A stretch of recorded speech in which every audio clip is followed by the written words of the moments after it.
But first, the hot topic of the hour, Iran is threatening to strike U.S. military bases in the Middle East if President Trump orders an attack on Tehran, as the State Department announces new sanctions on Iranian oil. All of this following the latest round of talks between the two countries in Oman on Friday. The U.S. and Iran will have further meetings in the coming days. Israeli Prime Minister Benjamin Netanyahu, meanwhile, will be visiting the White House and President Trump on Wednesday. He is urging the president that any negotiations with Iran must include limits on the country's ballistic missiles. U.S. Treasury Secretary Scott Bessent joined me yesterday on Sunday Morning Futures, confirming that he said the sanctions are working. Watch. Last March, President Trump instructed me to use the authorities of Treasury to put maximum pressure on Iran. And what we saw by December, and this is the sanctioning the oil sales, tracking down the money. And what we saw because of that in December, one of the largest banks in Iran collapsed. The central bank had to bail them out, and they ended up with massive inflation, which has led to economic chaos. Their currencies collapsed. And I can tell you, Maria, what we are seeing is the rats are leaving the ship. The Iranian leadership is wiring money out like crazy. And what we are going to do at Treasury is we're going to get that money back for the Iranian people when there is a solution to this problem.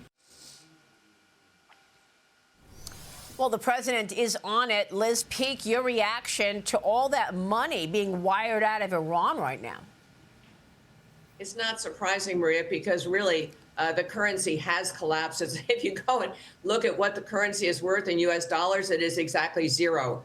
It collapsed 84% last year, and it's only gotten worse. Inflation's rampant. But look, we've had several years of two Trump administrations driving Iran to impoverishing Iran and weakening the country. It would be, I think, extremely disappointing to see all of that work, all of that disastrous undermining of Iran lead to a watered-down agreement on missiles or nuclear facilities, which we know Iran will not keep their part on. So I don't know what Netanyahu is trying to do. We know that earlier this month he dissuaded President Trump from bombing Iran, trying to take out Khomeini.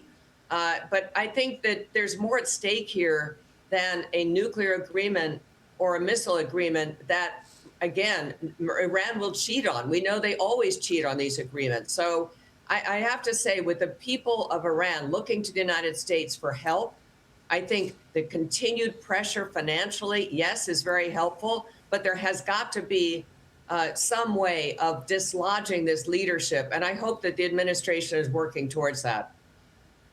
Yeah, but I mean, Cheryl, they're not even stopping their rhetoric. You know, there was a post on X that I saw yesterday that actually Bill Ackman retweeted where they were basically threatening the United States again. Yes. In Iran. Yeah. Right now. In the Strait of Hormuz, in particular, they're using that as their pushback, their language. They're looking and saying, OK, because you know what? Iran only is going to respond to strength. And I think the president knows that. So what Iran is doing is their words, these words of strength and these threats are coming out loud and clear from the Iranians. But look, make no mistake, they are weakened, as Liz said. Their nuclear facility, the main one, of course, was crushed by our military last year. And now this trip with, Benjamin Netanyahu, actually, a White House official told Axios that it was Netanyahu that pushed his visit up by a week. And that's why he's coming this week versus next week, because he wants to make sure that this narrow nuclear deal, if anything, is agreed to between the U.S. and Iran. And I highly doubt that's going to happen. If it is agreed to, then it's going to be ineffective. And the Iranians are going to lie, because what they always do is they lie and they delay.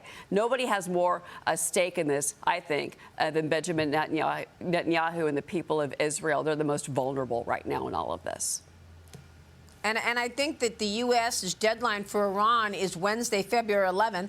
That's the day Netanyahu is going to the White House. So we're on countdown mode here again as President Trump takes on this brutal regime.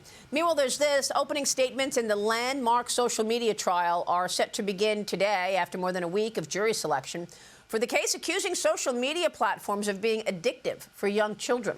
Fox Business's Kelly Sabiri is live outside of the L.A. County Superior Court right now with the very latest there. Kelly, good morning to you. Good morning, Maria. So we are expecting opening statements to begin in just a few hours here. What we anticipate is that Google and Meta's lawyers will argue that they've already added safeguards for children to use their platforms. We spoke to Google's lawyers who tell us that their product, YouTube, is not even a social media platform altogether. That is going to be part of their argument. Now, just to refresh your memory, this all started as a 20-year-old brought on the case who alleges that Meta's Instagram and Google's YouTube knowingly designed addictive features like autoplay and infinite scroll that harmed her mental health. The parent companies of Snapchat and TikTok settled before the trial began. Now, meanwhile, outside the courtroom, people are already lining up to go outside. And as jury selection was going on last week, parents from around the country gathered here who have lost their children to suicide, and they blame those suicides on this social media addiction. One of those parents I spoke to is Lori Schott. She lost her 18-year-old Anna Lee. She says that she was a vibrant kid, but she was so addicted to social media that it led her to learn how to commit suicide and even showed her a live suicide. I asked her how she would confront the leaders of these tech companies if she had the chance. Listen to this. I hope every day you look in the mirror and you see these faces. I hope you look at what you did and destroyed these families, and then you take that into a consciousness of this is a morality situation. I don't know what industry in this United States can kill children and still operate under the idea that it's big tech and engagement. We did reach out to both Google and Meta for comment on this vigil that took place. They did not have a response for us. Now, again, this will begin in about 3-ish hours here. We'll continue to follow it for you, Maria. All right, Kelly. Thanks very much. Kelly Sabiri this morning.